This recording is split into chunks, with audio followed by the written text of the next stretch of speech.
In a world full of opinions and half-truths, one ancient record stands alone, the Bible, the one source of truth we can trust, and within its pages lies mysteries waiting to be uncovered. On a quiet night in Rome, a prisoner bends over a sheet of parchment. His chains rattle softly at his wrists while a single oil lamp flickers against the stone wall. The guards outside are half asleep, but Paul is awake, and he is writing something urgent. A warning to a church he has never visited. A church facing a danger so subtle, it didn't even look like heresy at first. Colossians 2:18-23 describes the root of the problem. There's false humility, angel worship, mystic visions, and a philosophy that looked spiritual on the surface, but was really just making Jesus the way you want him to be. So Paul does something strange, something he almost never does. He stops writing theology and he starts writing poetry. But why? Why in a letter about deception does Paul suddenly quote what sounds like a worship song? Why place a hymn right in the center of a doctrinal emergency? Most readers miss it. Most never notice the shift, but once you see it, you can't unsee it. If you look closely at Colossians 1:15-20, the lines change, the rhythm changes, the structure changes. Suddenly, the text forms parallel stanzas. And we are going to go through it line by line because this is not Paul's normal pattern. This is something else. It's older, more polished. It looks like something the early church would sing. And here's the part scholars still debate. We don't know whether Paul composes him himself. He might be quoting it, echoing the song that existed before the letter. Some even think he may have slightly adapted a worship piece already circulating among believers. But however it came to him, he weaves it into his letter like a reminder. A melody the Colossians already knew, a truth their hearts once held tight. That means the hymn existed before the letter, before Paul picked up his pen, before he was arrested, before Colossae ever faced their crisis, and possibly before some of the New Testament books themselves were written. That is why scholars call it the Christ hymn. It's a snapshot of what the very first believers sang about Jesus. Think about that. Before church buildings, before creeds, before theological debates, before John wrote, "In the beginning was the Word," Christians were already singing about him, not as a mortal teacher, but in the language of creation, the language of God himself. And this is the part modern skeptics never address. They claim Christians slowly upgraded Jesus, that his divinity evolved over time, that decades passed before anyone saw him as God.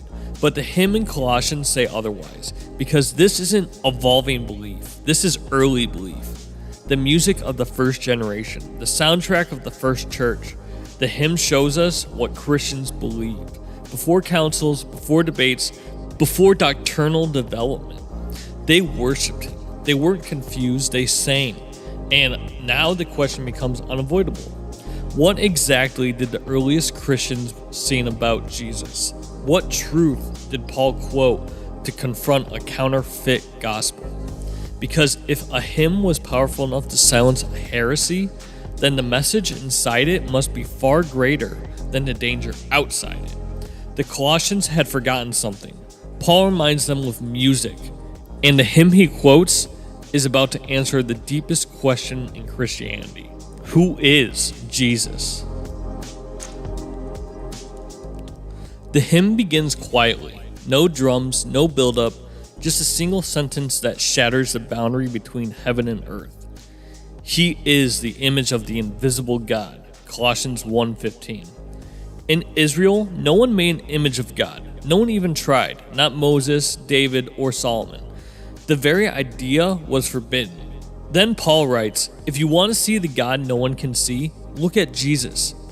Everything humanity longed for, every unanswered question, every burning desire to know what God is really like, is standing in front of them, in the person of Christ. And hymn goes deeper, the firstborn over all creation. This line confuses people, but in scripture, firstborn doesn't mean created, it means supreme heir. It's a title of rank, not origin.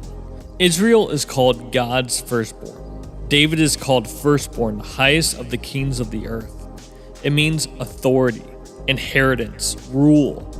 The hymn is saying Jesus is the rightful ruler over everything that exists. And then the next line removes every doubt.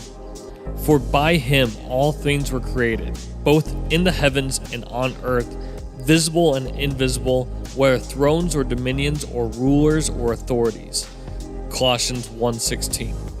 Not some things, not spiritual things only, all things. Everything in heaven, everything on earth, visible and invisible, thrones, dominions, spiritual beings. The hymn doesn't just place Jesus above creation, it places him before creation. Then the next part is, all things were created through him and for him. Colossians 1:16. Not only is he the architect, he is the destination. Creation has a direction, and its direction is Christ. Then comes one of the most staggering lines in Scripture. He is before all things, and in him all things hold together. Colossians 1:17. Every galaxy, every atom, every breath, every heartbeat. When the universe pulls at its seams, he is the thread that refuses to break. When reality trembles, he is the gravity that holds it in place. Paul is not giving the Colossians poetry, he is giving them reality. A reality the false teachers could not touch. But the hymn is not finished, because it says, and he is the head of the body, the church, Colossians 1:18. The one who holds stars in his hand holds his people just as firmly.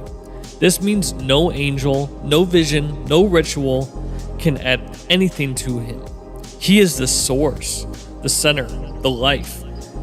Then the hymn shifts from creation to resurrection. He is the beginning, the firstborn from the dead, so that he himself will come to have first place in everything. Colossians 1:18. Not just the Lord of the universe, Lord of the new creation, the world reborn through his cross and empty tomb. And then the hymn reaches its crescendo. For it was the Father's good pleasure for all the fullness to dwell in him. Colossians 1:19. Not a portion, not a glimpse, not a diluted version. All the fullness, everything that makes God God lives in Jesus. And finally in Colossians 1:20 it says, and through him to reconcile all things to himself, whether things on earth or things in heaven, having made peace through the blood of his cross. The Creator has become the Redeemer.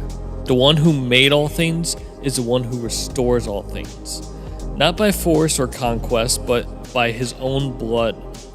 When the Colossians were drifting, when they were tempted by visions, angels, hidden knowledge, and a Jesus who needed help, Paul handed them a hymn, not to entertain them, but to anchor them. A hymn that reminded them and reminds us that Jesus is not a chapter of the story. He is the author, not an option among many. He is the source of everything. Not one path to God. He is God made visible, not one voice among voices. He is the one creation was made through and the one was made for. And somewhere in the flickering light of that Roman prison cell, Paul understood something that would echo for generations. If you want to confront a lie, you don't argue it. You worship the truth. And the truth is this: there is no one like Jesus. There has never been anyone like Jesus. And there will never be anyone like him again. That was the hymn. That was the confession. That was the identity the early church sang long before they wrote creeds. And it still answers the question every generation must face. Who is Jesus?